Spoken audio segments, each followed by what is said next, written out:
تو یہ بخاری مسلم دونوں میں موجود ہے کہ انسانی شکل میں حضرت اسرائیل علیہ السلام آئے اور کہا کہ حضرت موسیٰ علیہ السلام سے کہا کہ آپ اپنے رب کے حکم کو اوبے کیجئے، یعنی اپنی جان میرے والے کرو. ان چندہ چلتا پھرتا بندہ ہوئے، انہوں نے کہا ہاں جی سر چلو تیاری جے. اور پھر موسیٰ علیہ السلام، تو حضرت موسیٰ علیہ السلام نے ایک تھپڑ مارا اس کو، اس کے سے اس کی آنکھ نکل گئی.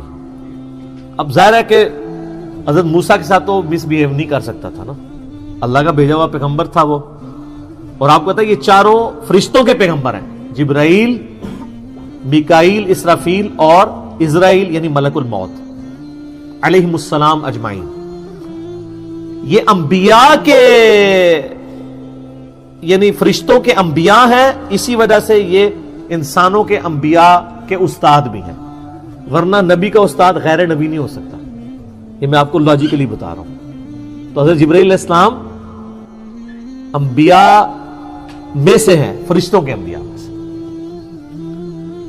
تو وہ پھر اللہ تعالیٰ کے پاس واپس چلے گئے. حضرت ملک الموت کہا کہ یا اللہ مجھے اس بندے کے پاس بھیجا ہے جو مرنے کو پسند نہیں کرتا.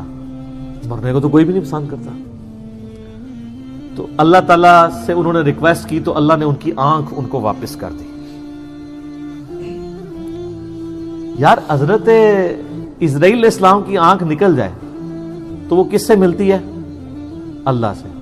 تو آپ کا تو فرید الدین گنج شکر کا واقعہ مشہور ہے کہ انہوں نے کہ آن دے آنکھ آندی ہے تے آن دے. سر کوئی نہیں آنکھ دے سکتا. ہاں اللہ اگر کسی نبی کو معجزہ دے جیسے کہ حضرت عیسیٰ علیہ السلام کے لیے آتا ہے وہ تو ثابت ہے، ورنہ اگر وہ کہتا ہے کوئی بزرگ بھی دے سکتا ہے تو اس بزرگ کے ماننے والوں کی آنکھ نکلوا دیتے ہیں، جا کے بزرگ سے لے کے بتائیں. کوئی کچھ نہیں کر سکتا، اسرائیل بھی نہیں کر سکتا. اچھا ایک کہتے ہیں اسرائیل کو روح کھو لی، گیچی مروڑ دے 2 منٹ تہاڈی روح کھونے والے ہو. تو وہ تو پیغمبر تھا نا. بخاری مسلم میں حدیث ہے کہ اللہ تعالیٰ کسی پیغمبر کو اس وقت تک موت نہیں دیتا جب تک کہ اس کے سامنے یہ آپشن نہ رکھ دے کہ وہ چاہے تو اپنی امت کے پورے ٹینیور تک زندہ رہے. اور بخاری مسلم میں الفاظ ہیں کہ نبی علیہ السلام کو بھی یہ آفر آئی تھی، لیکن آپ نے اللہ کو اللہم رفیق الاعلیٰ کہہ دیا تھا، ورنہ آپ قیامت تک زندہ رہتے. اپنے امت، آپ کی تو امت کا ٹینیور بھی لمبا ہے. تو حضرت موسیٰ علیہ السلام نے وہ تھپڑ مارا، وہ اللہ کے پاس گئے. بخاری مسلم کے الفاظ ہیں، اللہ نے آنکھ واپس کی، واپس ہے اور کہا اچھا اس طرح کرو. اللہ کو تو پتہ تھا نا بندہ ذرا جذباتی میرا ہی بندہ ہے، تو لہٰذا میرے بھی غصے کا برا نہ مانا کرے، منو ہی اللہ نے بنایا. ہر بندے کی نیچر اپنی ہے.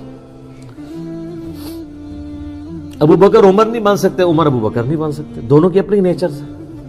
A man can never grow out of his skin. انسان جتنا بھی موٹا ہو جائے اپنی سکن سے باہر نہیں نکل سکتا. جو شاکلہ اللہ نے دیا ہے اس کے اندر ہی اس کی وہ ہوئی ہوتی ہے بلٹ اپ.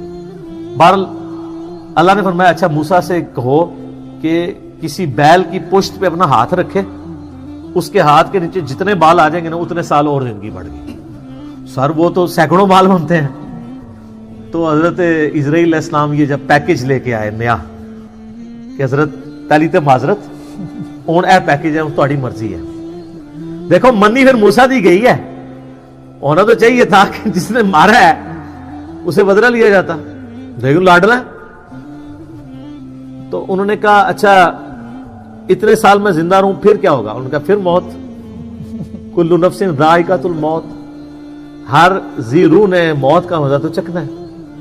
تو پھر انہوں نے کہا جب اتنے سال بعد مرنا ہی ہے تو اب کیوں نہیں، جب یہ میں نے جام پینا ہی ہے موت کا. تو پھر انہوں نے کہا اے اللہ بس میں تجھ سے یہ دعا کرتا ہوں کہ مجھے ارض مقدس یروشلم کے قریب کر دے، میں اتنا قریب ہو جاؤں کہ وہاں سے اگر کوئی پتھر بھی پھینکے نا تو میری قبر تک پہنچ جائے، وہ مقدس زمین پہ. جیسے ہماری بھی خواہش ہوتی ہے بقیع غرقد میں دفن ہو. مسلم شریف میں حدیث ہے کہ جس نے مدینے کے مصائب پہ صبر کیا تو میں اس کا شفیع بنوں گا. ترمذی میں الفاظ ہیں کہ ہو سکے تو مدینے میں مرو، جو مدینے میں مرے گا میں اس کی شفاعت کروں گا. اور بخاری میں حدیث ہے حضرت عمر کہا کرتے تھے اے اللہ مجھے شہادت کی موت دینا، اپنے رسول کے شہر مدینہ میں موت دینا. اللہ نے دونوں ان کی دعائیں قبول کر لی، کیونکہ سب سے پہلے شفاعت اہل مدینہ کی ہونی ہے، بشرطے کہ وہ آپ کے فرقے کا ہو. ہاں سر فضائل اعمال والے شیخ زکریا صاحب بھی مدینہ شریف بقیع غرقد میں دفن ہے، اور فضان سنت والے الیاس قادری صاحب کے پیر صاحب ضیاء الدین مدنی بھی وہاں پہ دفن ہے، اور ہماری ماں سیدہ عائشہ بھی وہاں دفن ہے، امام حسن علیہ السلام بھی وہاں پہ دفن ہے، امام باقر بھی وہاں پہ دفن ہے، امام مالک بھی وہاں پہ دفن ہے، حضرت عثمان غنی بھی وہاں پہ دفن ہے، اور عبداللہ ابن ابی بھی وہاں پہ دفن ہے۔ قبروں سے کوئی فرق نہیں پڑتا، اتنے نیک لوگوں کے ساتھ اس منافق کی قبر بھی ہے۔ پہلے تو سانجے قبرستان ہوتے سن نا۔ تو اچھا، انہوں نے دیکھ لیں اس سے اسرائیل سے نہیں کہا کہ منو جا لین دیں، اللہ سے ہی مانگا ہے، تو اللہ نے ان کو قریب کر دیا۔ اور نبی علیہ السلام فرماتے ہیں جب وہ قریب ہوئے تو وہاں پہ ان کو موت دے دی، اور اگر میں چاہوں تو تمہیں سرخ ٹیلے کے پاس موسیٰ علیہ السلام کی قبر بھی دکھا سکتا ہوں۔ یعنی حضرت موسیٰ علیہ السلام گمنامی میں ایک قبر میں دفن ہے، کوئی مزار نہیں ہے سر۔ مزار یا لوگوں کا آنا اگر بزرگی کی دلیل ہو تو وہ بزرگ جس کا نام قرآن میں 125 دفعہ ہے موسیٰ علیہ السلام، اس کی قبر بھی اننون ہے۔ ظاہر ہے جب وہ اکیلے وہاں پہ، بخاری مسلم میں، صحیح مسلم میں 2 حدیثیں ہیں، آپ علیہ السلام فرمایا میں نے شب معراج سرخ ٹیلے کے پاس موسیٰ علیہ السلام کو قبر میں نماز پڑھتے ہوئے دیکھا ہے، اگر میں وہاں سے گزروں تو میں قبر بھی دکھا سکتا ہوں۔ اور اللہ کر رہے ہیں آخرت کی زندگی میں، اس کا دنیا سے کوئی تعلق نہیں۔ تو یہ واقعہ بالکل درست ہے، اس پہ منکرین حدیث کا یہ والا اعتراض جو تھا وہ غلط ہے کہ وہ مطلب حضرت موسیٰ علیہ السلام کی ایک طبیعت تھی، وہ کہتے ہیں نہیں وہ نافرمانی کی ہے، اللہ کے حکم کے لیے آئے تھے۔ اب پتہ نہیں اس وقت کیا گیون سرکمسٹانسز تھے، ہو سکتا ہے وہ یہ ایکسپیکٹ کر رہے ہوں کہ اس نے مجھے آ کے آفر کیوں نہیں دی ہے، جیسے نبی علیہ السلام کی بخاری مسلم میں حدیث ہے کہ کوئی نبی بھی آفر کے بغیر نہیں مرتا۔ تو دیکھو نا بھائی، پھر پیکج لے کے آیا نا، وہ پہلے لے کے آتا نا، ٹھیک ہے۔ باقی ہر چیز اللہ کی مرضی سے ہی ہو رہی ہوتی ہے، ایک واقعہ بننا تھا بن گیا۔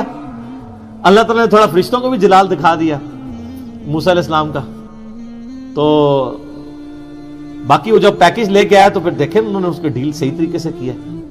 تو موسیٰ علیہ السلام نے اللہ کے بندے ہیں، پیغمبر ہیں، اور اللہ کے بڑے لاڈلے ہیں۔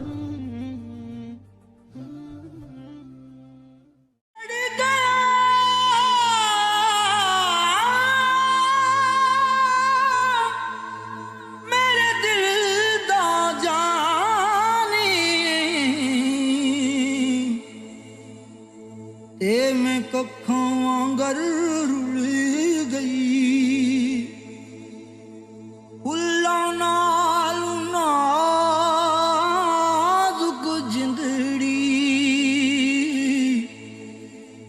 میری وچ کنڈیاں دے رل گئی۔ غم سجنا دے مار مکا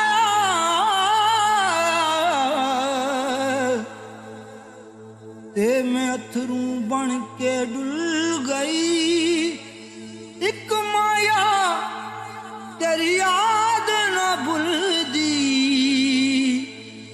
باقی ہر شے جگ دی بھل گئی۔